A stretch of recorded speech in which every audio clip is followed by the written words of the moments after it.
ऋषियों मुनियों पर तुम्हारा हुक्म चलता है, देवी और देवताओं के ऊपर तुम्हारा हुक्म है, ब्रह्मा विष्णु महादेव तुम्हारा हुक्म चलता है। 3 लोग के तुम नाथ थे, हुक्म सब जगह तुम्हारा होता था। लेकिन अब यह है कि यहाँ आकर के इंद्रियों के जाल में फंस गए और अब तुम भी रोते और मैं भी रोती। तो हे मन, मैं तुम्हारी दासी हूं और अगर अब की बार तुम मेरा कहना मान लो तो कुछ काम बन जाए तुम्हारा और मेरा भी, तो तुम भी 84 से बच जाओ और मैं भी बच जाऊं, न तुम्हें नरकों में जाना न मुझको जाना। का नाथ कहावे, तीन देव तेरा चेला। बड़े प्यार के साथ अपने दोस्त को जीवात्मा सुरत मना रही मन, इतना धीरे धीरे से मन को मना रही, कहीं बहक न जाए, नाराज न हो जाए, रूठ न जाए, बात न माने। तो बड़े प्यार मोहब्बत में मना रही, तुम अब की बार मेरा एक बात मान। क्या बात मनाना चाहती है? ये रहस्यमयी बात है। एक बात क्या मनाना चाहती है? एक वचन मान लो। ऋषि मुनि सब पर हुक्म चलावे, जति सती सब घेरा। और क्या तारीफ करती है जीवात्मा मन की कि ऋषियों पर, मुनियों पर, जतियों पर, सतियों पर तुम्हारा सब पर हुक्म, तुम्हारे हुक्म को कोई नहीं टालता है। ये तुम्हारी महिमा थी। लेकिन आज तुम जो है इंद्रियों के भोगों में जो गिर गए हो, क्या तुम्हारी दुर्दशा है और क्या मेरी दुर्दशा? दोनों की क्या हालत हो रही? तुम भी रो रहे, मैं भी रो रही हूं। तो अब की बार मैंने कुछ सुना है, तुम मेरी बात को मान लो। हाँ, तेरे बस सुर नर और जोगी, कोई तेरा हुक्म ना फेरा। और जीवात्मा कहती है मन, सुर, मुन, ऋषि सब तुम्हारे हुक्म में, जिसको कह दो जो बात वही, हुक्म नहीं टाल सकते। ये तुम थे जब वहां पर राज करते थे, 3 लोग के मालिक थे, और अब तुम वहां से आए यहाँ आकर के फंस गए कूड़े कचरे में, कुछ इसमें मिलता नहीं है। क्या प्यार से मोहब्बत से समझा रही है उस मन को।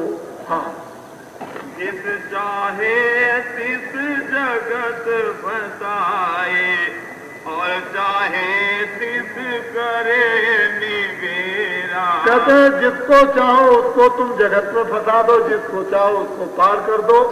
सिंगी ऋषि ने 10,000 बरस तक उल्टे पेड़ पर टंकर तपस्या की और कुछ नहीं खाया, हड्डी हड्डी उनकी दिखाई देती थी। लेकिन जरा सा झकोला माया का आया और मन हरा भरा हो गया। 10,000 बरस की तपस्या को सेकंडों में खत्म कर।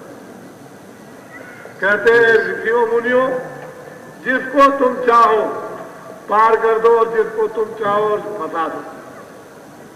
तुम्हारा सबके ऊपर है, एक वचन मान लो। बस एक ही बात मुझको कहनी है, मैं तुम्हारी दासी हूं, तुम मेरे स्वामी हो। ये मन, मेरी एक बात को अब की बार मान। हाँ, ऐसी महिमा सुनी तुम्हारी, ताते तुम पे करूनी। कहते हैं ये महिमा मैंने सुनी है कि इस तरह तुम 3 लोग के मालिक थे, तुम्हारा सब पर हुक्म होता था, कोई बात तुम्हारी टालते नहीं थे। ये मैंने महिमा जब सुनी तो मैं तुमसे निहोरा प्रार्थना मिन्नत करता हूं कि एक बात, हे मन, तुम मेरी मान। ये मन ही तो है सब कुछ कर रहा, और क्या करता?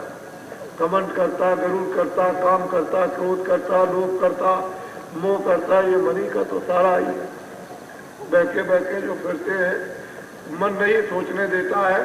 इंद्रियों के दरवाजों पर बैठ करके विषयों का जब रस लेता है तो उसे ये थोड़ी कि मुझे मनकंका घाट पर आना, ये उसको कुछ नहीं है। वो तो अभी तक शाम तक उधम करता था, तूफान करता था, लेकिन रात्रि को 2 घंटे के बाद में मनकंका घाट पर आ गया। ये उसे मालूम थोड़ी है, ये मनी का तो तूफान है और क्या।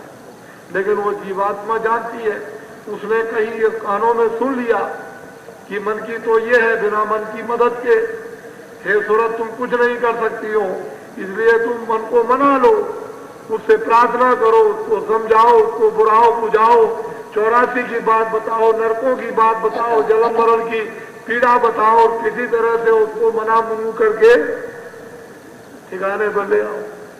ऐसा बहका हुआ दुश्मन, इसीलिए तो मोहम्मद साहब ने कहा यही मन तो शैतान है, इसी मन से तो लोग तमाम तबाह हो गए, बर्बाद हो गए। इस मन को काबू में करने के लिए बड़ी बड़ी जुक्तियां निकाली और बड़े बड़े पोथे बन गए, लेकिन मन किसी के काबू में आया ही नहीं। मन बगैर नाम के तो काबू में आता नहीं, जब नाम की चोट पड़ती है, नाम एक शमशेर तलवार, उसके सामने जब ये खड़ा होता है तो इस मन के चिथड़े उड़ जाते हैं और इस मन को कोई भी बस में नहीं कर सकता है।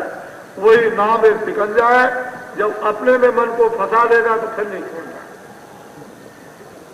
ये है मन जिसको मनाया जा रहा, समझाया जा रहा, वो जीवात्मा सत्पुरुष की अंश है। और मन ये तो बीच में से एक बखेड़ा खड़ा हो गया, ये यहाँ पर मौज चौज ले रहा, मिलता है उसको कुछ नहीं। हाँ, इस तन नगरी तुझ देश में क्यों कदी होए पड़े क्या जीवात्मा समझाती है कि हे मन इस तुच्छ नगरी, तुच्छ देश में, ये तन नगरी और तुच्छ देश, ये तन नगरी इसमें तुम और ये तुच्छ देश नासवान, और तुम कैदी होकर के यहाँ पड़े हो और जन्म मरण की पीड़ा भोग रहे हो, नरकों और 84 में जा रहे हो। क्या है ये? कुछ नहीं। ऐसी सूरत जब समझा रही उसको ऊंच और नीच, तब इस मन को समझ आए कि निवरना कहाँ आने वाला, ये तो जरा जरा भी चीज में बहक जाते हैं। हाँ, सतगुरु मुझसे कहा वचन एक, मन को संग ले चलो सवेरा। वो सूरत कहती है कि हे मन, मुझे सतगुरु ने ये बताया कि हे सूरज तू मन को अगर साथ ले ले तो अपने घर की तरफ में घूम जाएगी, तू चली जाएगी, अपने घर में पहुंच जाएगी। अगर मन को तूने साथ नहीं लिया तो तेरा जाना नहीं हो सकता। तो मन को क्या चाहिए? आनंद।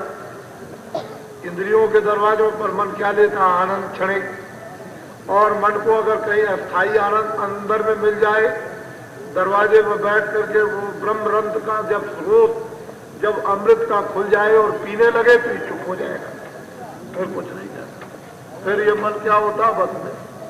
और जैसे ही सूरज की आंख और कान के पर्दे खुले और जब उधर से लाइट आई तो ये बस में हो जाता है, फिर कुछ नहीं कर सकता। फिर ये सूरत इसके ऊपर हावी हो गई। अभी तो ये सूरत के ऊपर में जीवात्मा पर मन हावी है, मन का पूरा अधिकार है, और फिर जीवात्मा का अधिकार मन पर हो जाएगा।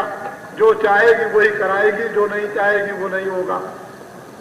तो जब जीवात्मा की ताकत मिल जाए, शक्ति मिल जाए, नाम का आधार मिल जाए, मन को रस मिल जाए तो मन बन जाए। ये तो आज मैं इतना ही सुनाऊंगा, ये गुरु ने बता दिया है। इसलिए है मन, मैं आपसे प्रार्थना करता हूं, एक मेरी बात मान लो, मैं दासी। कल मैं आपको बताऊंगा कि मन क्या कहता है, उस सूरत से, जीवात्मा से मन क्या कहता है, अपनी हालत, अपनी बात क्या बताता है कि मैं क्या हो गया। अब हे सूरत मैं क्या करूं, वो कल बताऊंगा मैं आपको विधि विधान के साथ। तो आज का सत्संग दिन में तो होता ही है 1:30 बजे, और शाम को रात्रि को 7:30 बजे। आपको यदि कोई तकलीफ 7:30 बजे हो कि जरा जल्दी हो जाता है तो मैं 8 बजे कर दूं, मुझे कोई इतराज नहीं। लेकिन 7:30 का समय इसलिए अच्छा होता है कि बाहर से भी लोग आते हैं तो समय से लौट जाए। दूसरी बात यह है, बच्चे बच्चियों बाहर से जो आए हुए हो, नर नारियों, गांववासी उन दिनों में आएंगे, इन दिनों में दूर दूर से 25-25, 30-30 मील से लोग पैदल चल करके आएंगे यहाँ। तो आप लोगों को बड़ी सावधानी से अब रहना होगा। अभी तो जो कुछ भी आपने बोलचाल में जो कुछ भी थोड़ा बहुत कर दिया, लेकिन अब इतनी भाषा आपकी मुलायम हो जानी चाहिए, इतनी मुलायम हो जानी चाहिए कि जो गांववासी आएंगे वो रात को यहाँ रहना चाहेंगे।